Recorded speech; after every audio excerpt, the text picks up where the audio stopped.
Hello বন্ধুরা, এখন আমি রান্না করব ফুলকপি দিয়ে আলু, তার সঙ্গে 2টি ডিম। এখন ফুলকপির যা হয় দাম, একটা ছোট দেখে নিয়েছি দেখানোর জন্য।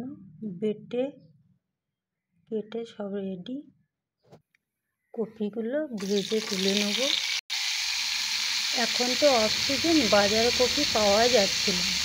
এগুলো ভাজা হয়ে গেছে, এটা এবার তুলে নেব। এই তেলে ডিম দুটি ভেজে নেব। ডিম দুটি ভাজা হয়ে গেছে, তুলে নিয়েছি। এতে দিয়ে দেবো পেঁয়াজ কুচি, লঙ্কা কুচি। এবার দিয়ে দেবো টমেটো কুচি। এবার দিয়ে দেবো বাটা মশলাটা। এবার দিয়ে দেবো সিদ্ধ করা আলু।